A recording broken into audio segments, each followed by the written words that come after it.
2011, depuis 2009 vraiment, reçoit régulièrement des roquettes, des Qassam, dans le fond de son jardin.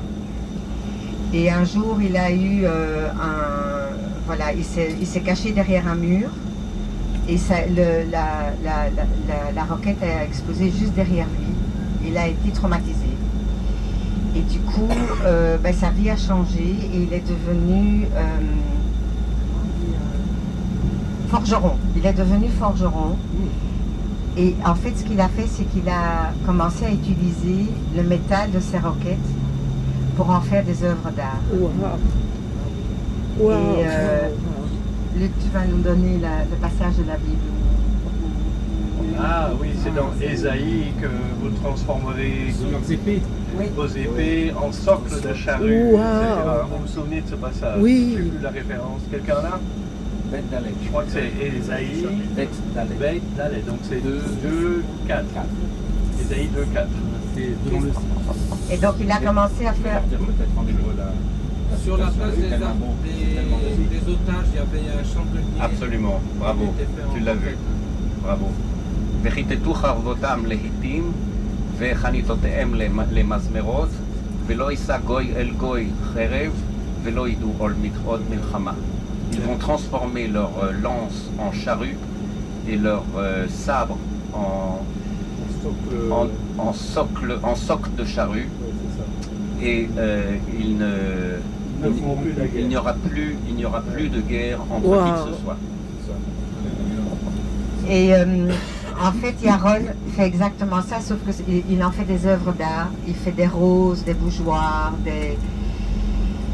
toutes sortes d'objets magnifiques. Et il est devenu assez connu parce que l'armée lui amène par camion maintenant des morceaux de métal. Donc c'est vraiment quelque chose, pour moi, ça représente tellement Israël. On a vu quand on a traversé quand on a remonté la vallée du Jourdain, on a vu cette immense sculpture en métal, vous vous souvenez, cette immense sculpture à la mémoire de la période pendant laquelle il y avait des infiltrations du Fatah, de l'OLP, depuis la Jordanie vers Israël. On a vu cette très grande sculpture noire et blanche. C'est le premier artiste qui a utilisé justement des morceaux d'obus et de Igal Tomarkin qui a fait ça, et donc on est dans la lignée tout à fait classique de cet art israélien qui se développe autour de ces débris d'obus et de choses. C'est la réalité sur le terrain.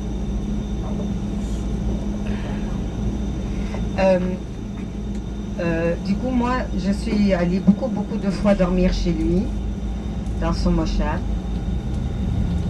Yated, et je connais très bien cette région.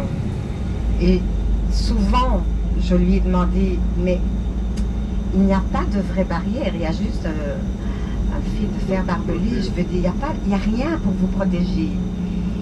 Qu'est-ce qui se passe si un jour 100 000 Palestiniens traversent la frontière, même pacifiquement peut-être, mais que va-t-il se passer ici? Et tout le monde me disait, non, mais il n'y a pas de problème parce que il y a les caméras, c'est super sophistiqué, tout va bien. Voilà, donc c'est vraiment un endroit qui était, je pense, quelque part, le ventre mou d'Israël, parce que il n'y avait quasi plus de militaires non plus là-bas. Il y avait juste quelques postes d'observation, mais voilà. Moi, en tout cas, chaque fois que j'ai été, je n'ai jamais vu de tank, je n'ai jamais vu vraiment l'armée présente là, de soldats, sauf les quelques points d'observation.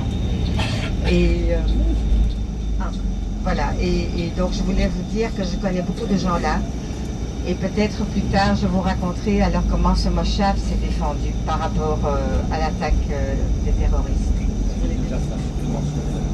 Vous voyez à droite, devant vous, regardez bien tout à fait à droite, il y a un bâtiment blanc avec une tour. Ça c'est Jaffa, la vieille ville de Jaffa. Joffé, Yafo, il y a toutes sortes de traductions dans la Bible. Le port naturel d'Israël, le seul. Je vais vous lire ce passage auquel faisait référence notre guide. Donc Ésaïe chapitre 2, je vous lis à partir du verset 2, c'est pas très long, hein.